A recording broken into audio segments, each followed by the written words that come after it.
Welcome to the Retirement Lifestyle Show. I'm your co-host, Roshan and here with Adrian Nicholson. We're ready for another great episode for you. Adrian, how are you doing? Well, I'm doing good, Roshan. Thanks for asking. Everything's going well on my end. Hope the same's for you. Yep, everything is going great. We've got a great topic today that you've gotten us ready for. So why don't you take it over? Yeah, I'd be happy to. So I've been last week watching a lot of the 2024 World Economic Forum in Davos, Switzerland, and you get a lot of great information. I mean, they cover a lot of important topics. So I thought it was worthwhile just to have a discussion on something I found very interesting. I mean, they cover everything: geopolitical uncertainty, supply chain, leadership roles, sustainability, technology. It's pretty much the major business and political leaders all over the world talking about some of the topics that are on people's mind today.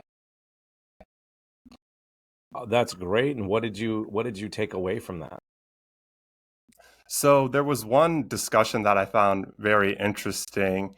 It was a bunch of tech CEOs and executives talking about an important skill that people need to have nowadays with technology advancing, with all these major issues going on, and just the world just progressing every single day. So when they were talking about a valuable skill that people had, I was really interested in it. So I decided to learn more about it. And the skill that they mentioned that people need to have in this world that's just continuing to grow and develop is critical thinking. That's a quality that they're looking for people, workers, just in general, that is just very valuable ha- to have right now. And I thought that's just something that was interesting. So I dived a little bit deeper into it and thought that would be just a good idea for us to have a discussion about today. Yeah, so let's actually start with what is critical thinking? Did you find a definition that you'd want to share, or should I go with some of the things that I have seen as well?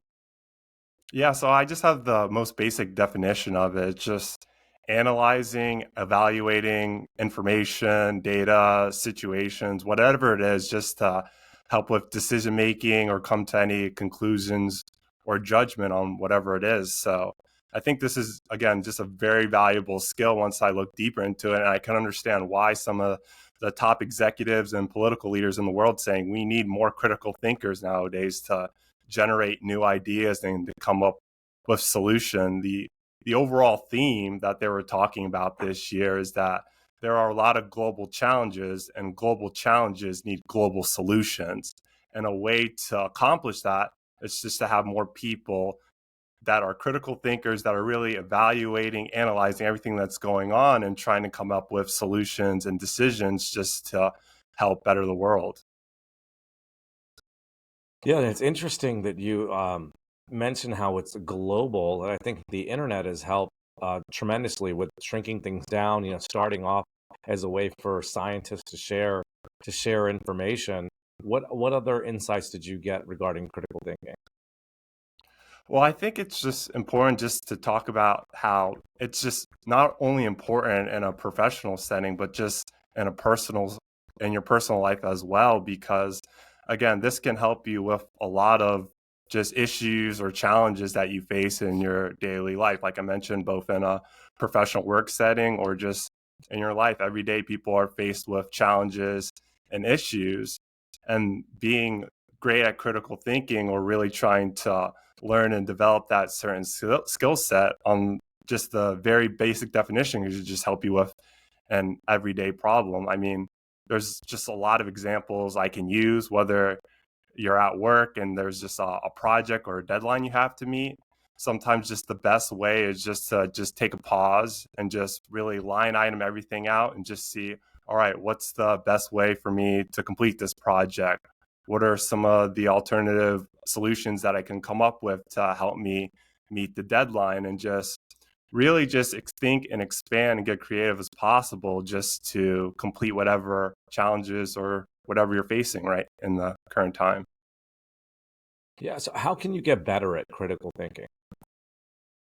Yeah, so that's a big thing that I had on my list, and I think that's what our viewers and listeners just want to know. And one of the biggest things I found is just to expand your skill set of critical thinking is to always continue learning. I think that's very vital to improve your critical thinking skills. And that's just a number of different ways in a general way that you can do it, but you can just expose yourself to diverse perspectives. I mean, depending on whatever topic or whatever field you're in or whatever it is that's going on in your life right now, if you come into any challenges or anything like that, you're obviously going to research or try and figure out ways to accomplish that.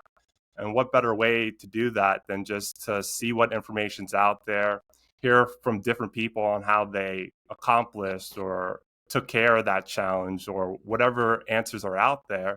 Just learning from what you can and just doing from different perspectives are very key, because some people might have one opinion on it and some people have another opinion on it, and seeing what those different opinions are can kind of help you start out with facing that issue or challenge.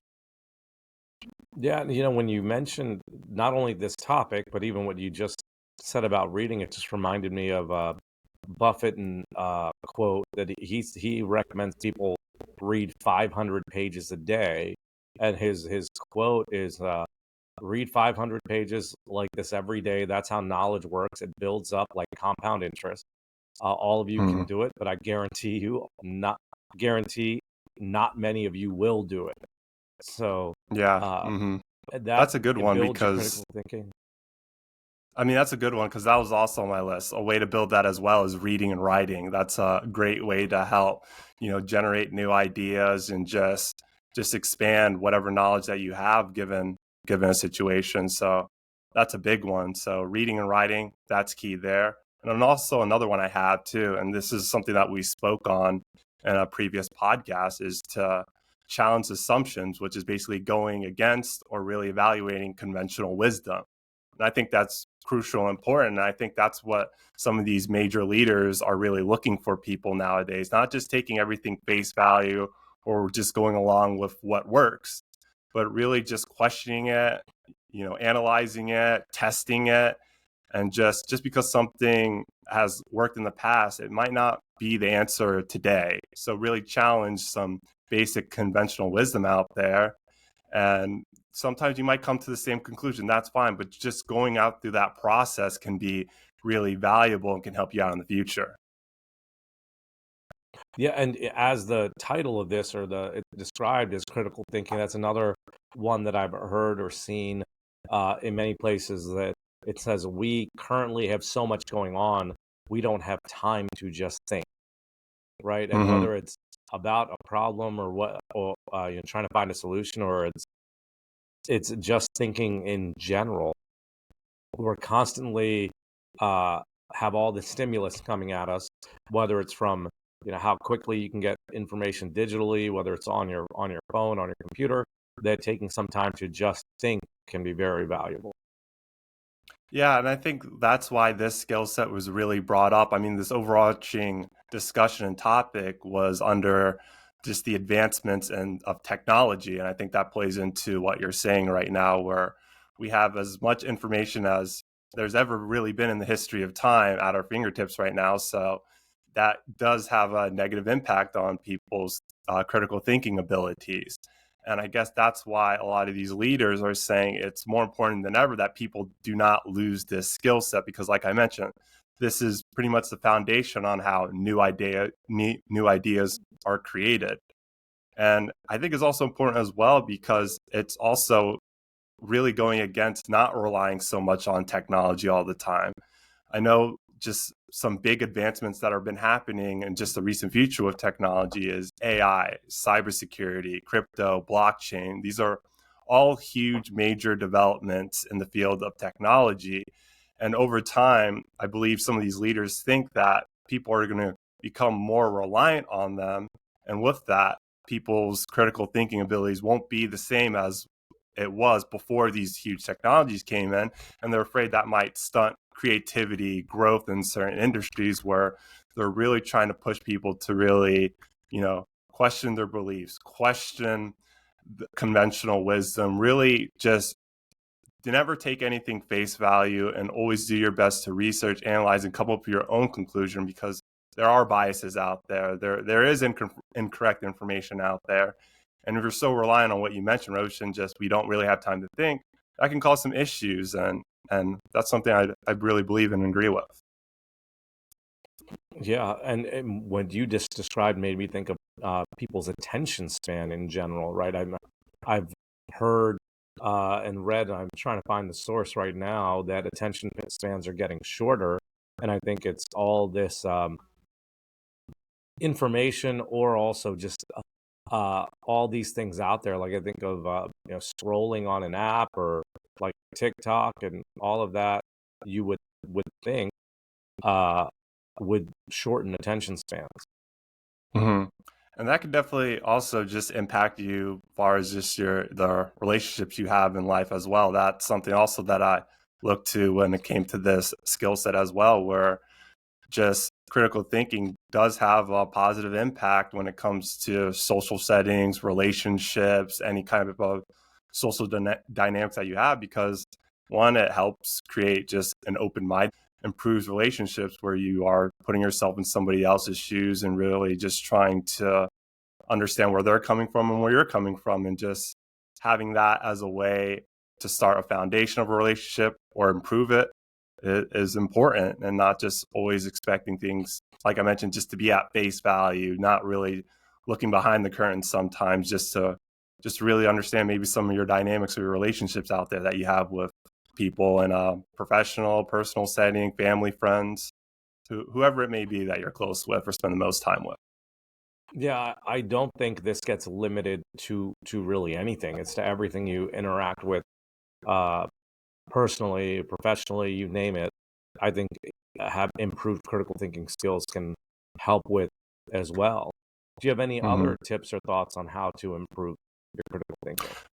Well, I just like the overarching theme, how this is just a really great way for people to enhance the quality of their life too, because whatever interests you have, or hobbies or whatever you do, this is a great way to enhance those and better those, something that you really enjoy. It just really fuels creativity, which can expand some of the loves or interests that people have there, where you can just dive a little bit deeper or be more creative to expand that, or maybe find something new or something that you didn't have interest in, or develop a new skill set, which is really important when it comes to personal growth. And I think that's something that a lot of people value as well, because it can lead to an overall healthy life and an overall healthy well-being.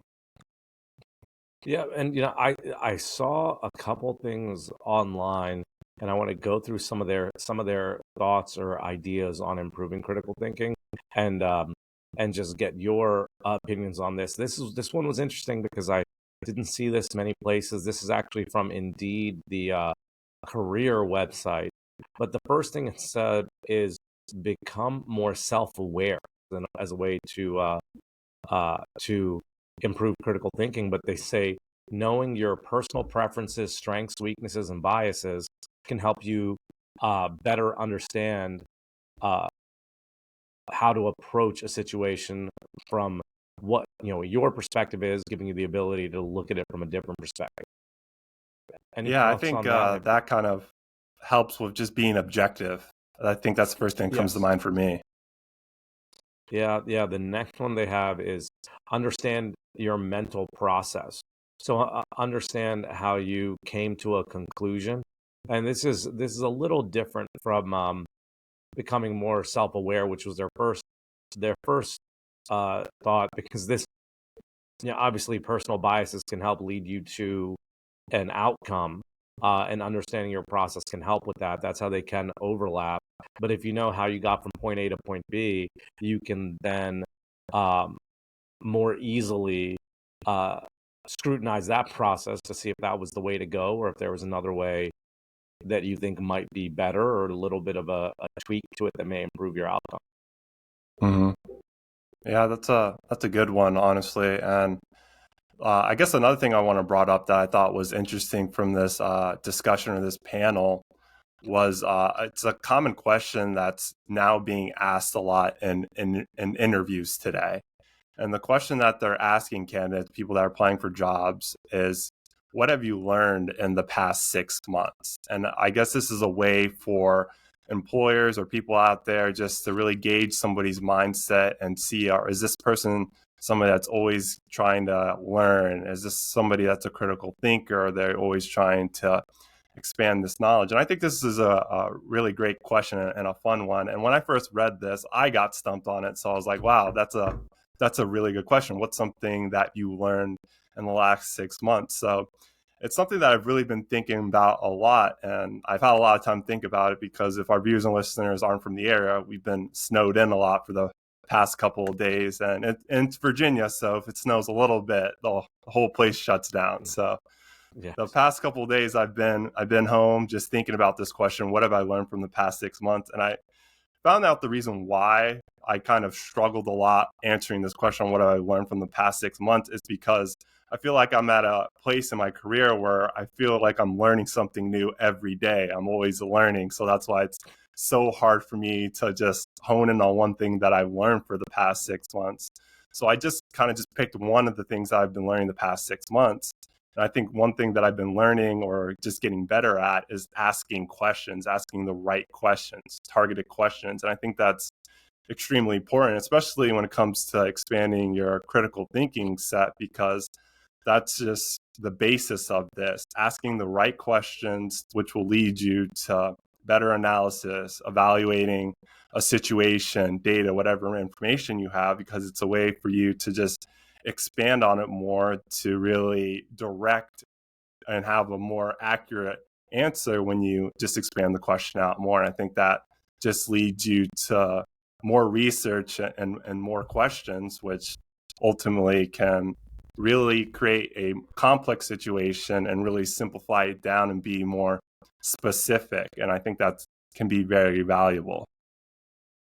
Yeah, when that question, when you asked it and were sharing your experience with answering it, my first thought was, is that too broad a time frame? Yeah, six Mm-hmm. months, right? Should it be a shorter time period for how much what have you learned, as in like what did you learn last week instead of in Mm-hmm. the last 6 months? But I think it's a good one. I had read recently that in an interview, you were comparing it to job interviews, but in a job interview, a question to ask is, what are you reading now?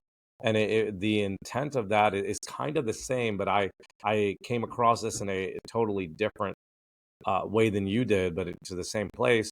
But the reason for that question is that if the person is someone who's always learning, they're probably always reading something or in the middle of a Mm-hmm. book or at least read one recently. And if they're not always learning, they're not always doing that same thing.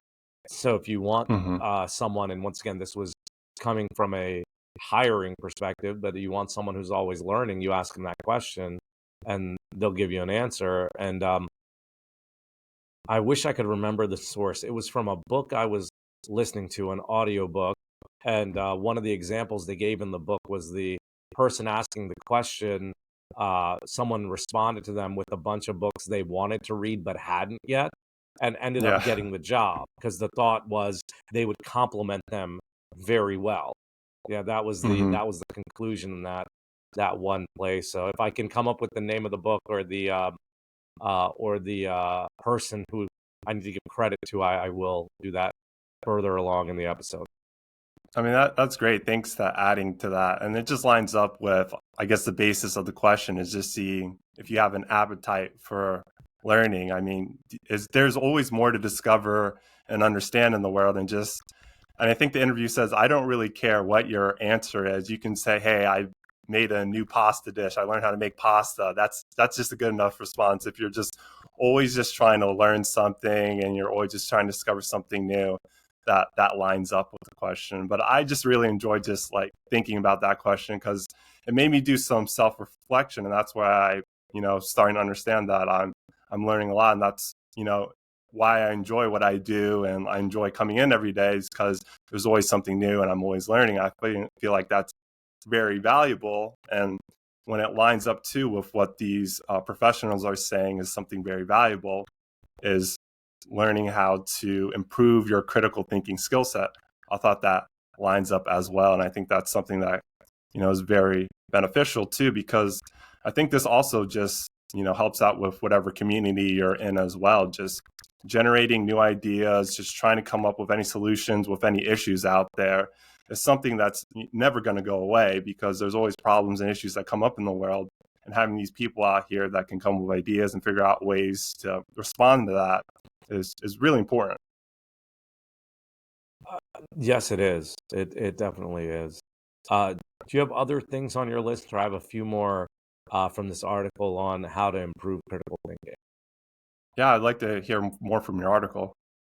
All right, so I'll start with first one was becoming more self-aware. The second one was understand your mental process. The third is develop foresight. Consider how others might feel about the situation or decision that you make. And uh, this will help lead you to make the right choice. So that was an interesting one Yeah, I that kind of hadn't lines thought up about with before. hearing different perspectives and just expanding your idea. If you're on a team or something like that, or a network, just hearing other people's perspective is key, just so you can remain objective and just use whatever other ideas are out there that can maybe open up another door for you to figure out a problem to a solution, or whatever it can be. I think that's important too. Yeah, and with this one, I wonder because it doesn't really talk about asking others. I wonder if it's your interpretation of you thinking if I do X, what will the others? If it's a group thing, as you mentioned with teams, what will the others on the team um think? But here's the Hmm. next one. I think is a great one. Practice active listening. Um, Listen carefully and attentively while others are talking. And this isn't exactly what you said about getting their perspective and opinion. It's more talking about how you listen to them, but it definitely will give you their perspective and understand where they're coming from. Yeah, and I guess that's the whole reason for the 2024 Economic Forum, is just bringing people from all over the world that have different experiences, that are going through different problems and challenges, and creating new ideas, sort of like a hive mind, just so you can just expand and see what works, what doesn't, and just really having a overall consensus on how to move forward. I think it is valuable and something that should continue. Yeah, and if you're listening and really considering and analyzing what the others with their experiences are sharing, that can only help. Um, and next, they have two more on here. The next one is ask questions, and uh, this I think can be tremendously helpful, right? Especially if you've got an expert in a field you're trying to learn more about or improve your critical thinking about that specific area. I think leveraging what someone else has done or learned can be very helpful. Yeah, and that's exactly what I said that I learned. Just asking the right questions too, I think, is more important than ever with technology as it just progresses as well. Because sometimes if you ask the wrong question, you're going to get the wrong outcome. It's kind of like inputs and outputs. So asking the right question and verifying that, and not taking it just as it is something that I think more people just need to understand, as just technology progresses as well, and whatever your issue and your problem is. And I think that's where a collaboration is key, because sometimes you may not know if you're asking the wrong question, or what exactly is that you need for whatever your situation is. But just having a third party or someone else there to say, is this what you mean? Or having kind of a discussion like we're having today is a really good foundation to help solve any problems, or just really getting to the key of what the issue is. Yeah, and as I was going through this list, I actually didn't make that connection initially, but that's exactly what you had said was your learning over the last 6 months. So I know I don't believe it was intentional because you were just watching the economic forum now, but you've been improving your critical thinking skills. Yeah, thank you, Roshan. I appreciate that. But it's something that I think it makes a lot of sense why that's something that uh, it just continues to be more important every single day. Because again, creating new ideas and just ultimately looking for any solutions or problems out there that can be resolved to help communities or individuals or companies or whatever your network or whatever you do is just something that people look for more answers to. And the best way to do that is just generating new ideas by thinking, evaluating information, analyzing it, and just doing your best to figure out whatever works best. Yeah. And actually, you kind of touched on this last one, what you just said, but I'll go over it anyway. It says evaluate existing evidence, use previous experiences and facts to help you make your current decision through critical thinking. I'd almost want to expand that.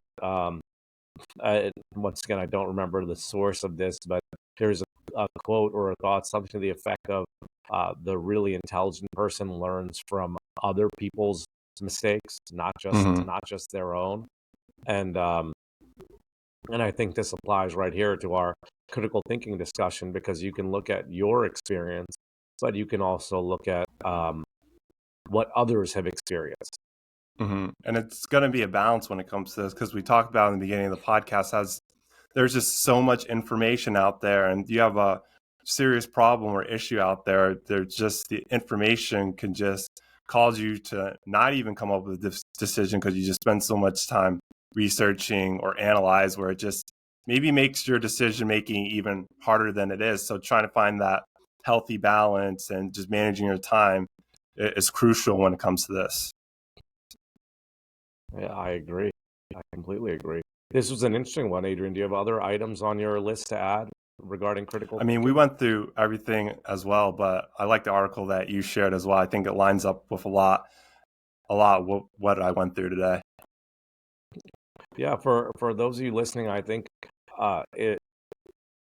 it's something that I think can apply to, as we said earlier, all aspects of your life. So we think it was important enough to make an episode on it to share it with you. And remember, time to think, time to improve your critical thinking skills. Really investing in yourself is really worthwhile and will help in all aspects of your life. And hopefully, Adrian and I can do a follow-up episode in 6 months to talk about what we've learned and improved in this area. As always, we'll be back next week with another great episode. Take control and achieve your goals.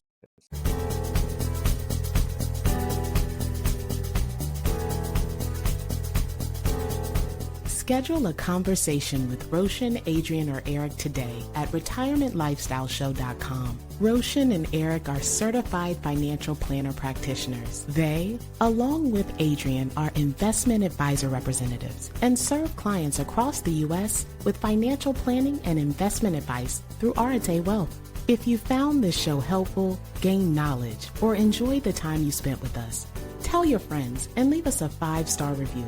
This will help others discover the show. To access our show notes, to download any of the tools mentioned in today's podcast, to ask us a question, or to schedule a conversation, go to retirementlifestyleshow.com. All opinions expressed by podcast hosts and guests are solely their own. While based on information they believe is reliable, neither Arete Wealth nor its affiliates warrants its completeness or accuracy, nor do their opinions reflect the opinion of Arete Wealth. This podcast is for general informational purposes only and should not be regarded as specific advice or recommendations for any individual. Before making any decisions, consult a professional. The show hosts offer investment advice through Arete Wealth Advisors, LLC, an SEC-registered investment advisor, and securities through Arete Wealth Management, LLC, member FINRA, SIPC, and NFA. Finally, our music is The Chance by Jason Shaw and Audionautics. It's part of the YouTube audio library, and it's licensed under a Creative Commons license. I am Ray Voices. Thank you for listening.